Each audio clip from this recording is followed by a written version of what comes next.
Bismillahirrahmanirrahim. Alhamdulillahirrabbilalamin.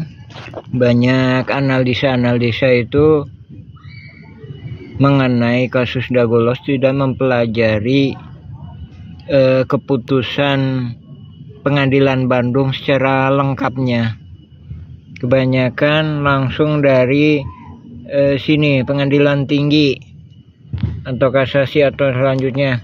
Padahal di sini kalau kita mempelajari secara detailnya, di sini juga dijelaskan mengenai siapa aja pihak-pihak. Nah, di sini ada pihak Bu Raminten. Ini, jadi ini penggugat intervensi itu sama dengan atau sepihak dengan para tergugat. Nah, dari sini kita berusaha membantu warga-warga yang tidak tergugat untuk membatalkan hal ini. Dan juga kita membantu warga-warga Dagolos yang benar-benar berjuang. Dari sini terbukti bahwa sebenarnya pemenang dari Dagolos melawan ahli waris Muller itu cuma 2. Dan dua-duanya itu pemegang hak Eigendom Verponding, hak barat. Di pihak penggugat Muller CS, di pihak tergugat ini hak barat Eigendom Verponding Bu Raminten. Jadi sekalipun nggak diterima di pengadilan, ini udah ada motif. Lain daripada itu, di lapangan ada surat-surat yang tersembunyi, yaitu surat 15.000 meter dan banyak hal-hal pengkondisian sebelumnya, yaitu dengan banyaknya intimidasi dan penghalang-halangan hak. Ya ini ya, ini yang lengkapnya ya. Dari sini kita bisa menilai secara objektif. Kalau kita pelajari ringkasannya nggak akan bisa. Dan ini pun masih belum bisa maksimal. Untuk lebih maksimal lagi harus mempelajari berkas-berkas lainnya yang ada di RT RW dan berkas warga lainnya yang tidak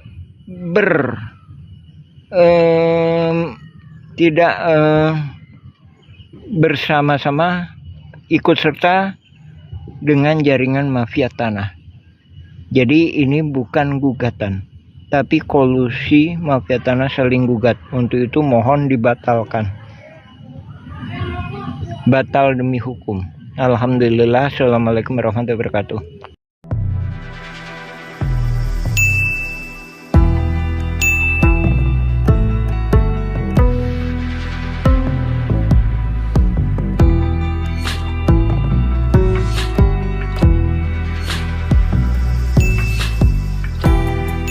Bismillahirrahmanirrahim. Assalamualaikum warahmatullahi wabarakatuh. Nah, ini analisa dasar kenapa hakim memberikan kemenangan kepada Muller CS. Dalam hal ini perlu digarisbawahi ya, kami masih berpendapat bahwa ini bukan gugatan Muller, namun ini kolusi mafia tanah saling gugat. Namun skenario ini kita bahas ya. Skenario kolusi ini memang sedikit banyaknya merencanakan kemenangan untuk para penggugat, dalam hal ini pihak luar. Kita analisa pembelaan salah satu pihak tergugat. Nah, ini hakim tidak percaya karena pertama ini seolah-olah mengacu pada hak yang diberikan dari Yayasan EMA tahun 67 atau 68. Sebelum itu, ini flashback ya, bahwa menurut bapaknya adalah haknya.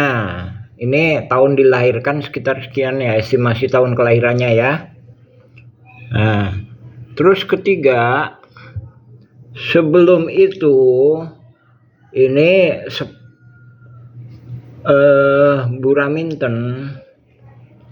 Nah, Buraminten ini ada beriwayat ada jual beli antara suatu pihak dengan Simongan yang kemudian hibah tahun 1962 kepada Raminten. Nah, kita balik lagi kepada tiga teori ini ya. Dari sini hakim tidak percaya. Jadi seolah-olah teorinya gini. Kemarin saya dikasih tanah oleh ini Yayasan EMA. Sebelum kemarin saya mendapat tanah hak saya menurut bapaknya. Ya, dengan sebelum itu ini kan memang ini setelahnya, tapi ini secara teorinya sebelum itu. Nah, ini hak ekonomi berbonding. Dari sini flashback ini menimbulkan ketidakpercayaan hakim. Jadi seolah-olah kemarin saya dikasih tanah bahwa ini hak saya. Terus kemarinnya lagi ini hak saya, hak kelompok saya menurut bapak saya. Terus kemarinnya lagi sebelumnya, ya memang sesudahnya ya, ini adalah hak eigendom verpoding Buraminten. Saya ada kesepakatan dengannya. Dari sini hakim tidak kepercaya.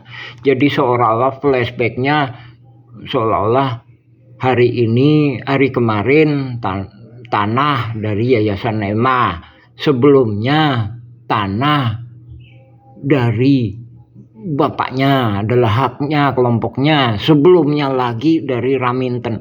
Dari sini pembelaannya ini tidak sinkron, dan ini memang sudah dikondisikan karena ini kolusi mafia tanah saling gugat. Ya, assalamualaikum warahmatullahi wabarakatuh.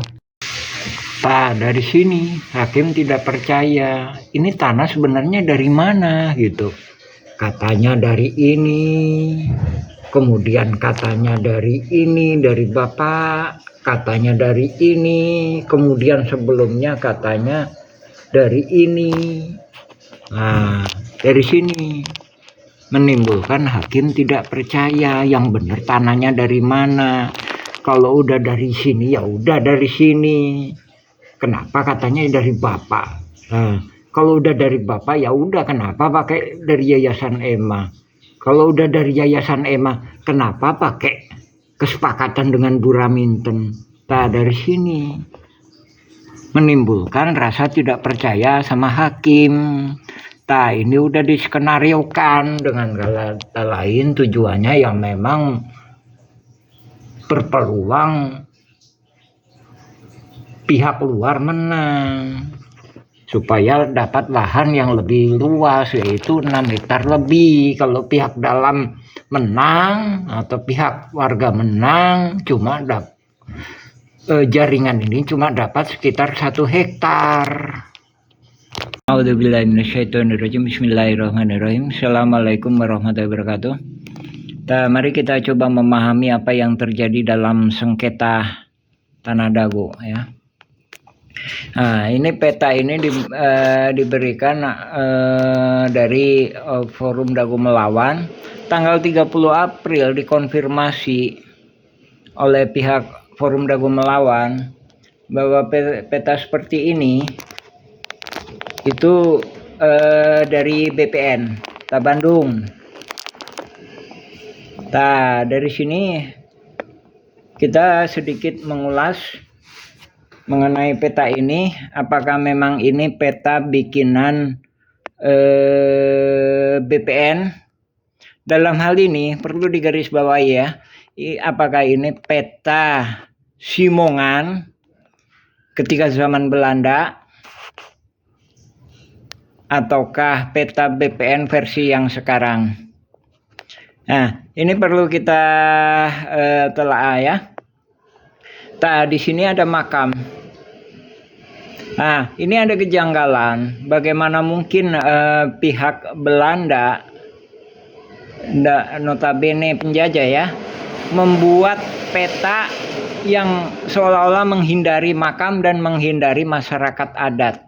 Di sini membuktikan bahwa masyarakat adat itu ada, yaitu keluarga besar Nawisan beserta pribumi lainnya. Terus selanjutnya kita memahami juga ini ada sedikit yang perlu kami sampaikan, apakah ini benar atau tidak. Peta ini seolah-olah menghindari the match apartemen.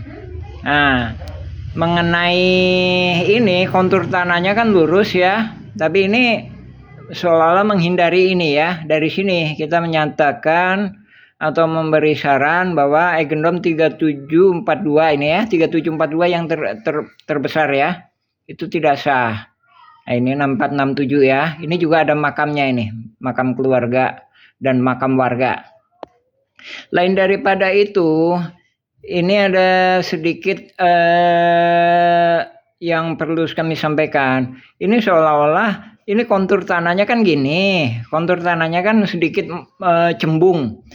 Sementara ini agak sedikit lurus ya, sedikit sejajar. Ini seolah-olah berusaha menghindari apartemen the match.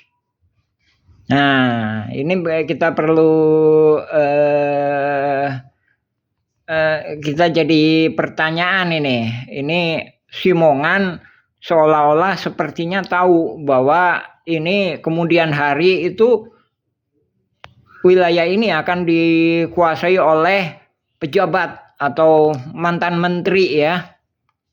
Atau menteri, pernah jadi menteri lah, itu kan seolah-olah kok gitu. Nah, ini perlu dipelajari lagi ya, diperiksa lagi lebih dalam mana yang sebenarnya. Ini peta versi Simongan. Jadi BPN versi dulu atau BPN versi saat ini, gitu ya. Nah, ini juga perlu kami tekankan ya. Ini terjadi perbedaan sikap warga Dago. Satu, meyakini adanya gugatan Muller, sementara kami tidak meyakini adanya gugatan Muller, yang ada kolusi mafia tanah saling gugat. Adapun kita meyakini kolusi mafia tanah saling gugat, ini dengan menyalahgunakan surat BPN tahun 1983 pada Gubernur Jawa Barat dengan memorial Lurah Dago. Nah, ini di sini dijelaskan ya ukurannya maupun pihak-pihaknya. Terus lagi ini kita juga menjelaskan apa sih yang sebenarnya terjadi di sengketa lahan Dago ini. Adapun keyakinan kita, pendapat kita itu bukan gugatan Muller, tapi kolusi mafia tanah saling gugat. Sebagaimana peta ini ya, perlu kita juga jelaskan. Ini Eigendom 3741 ya, ini 3740. Adapun riwayat ini tahun 80-an ini masyarakat pendatang dan masyarakat adat Dagolos itu cuma di sekitar sini. Ya. Cuma di sekitar sini. Ini Terminal Dago, ini Pasar Impres. Nah, ini juga dikuatkan dengan surat Lurah Dago tahun segini ya.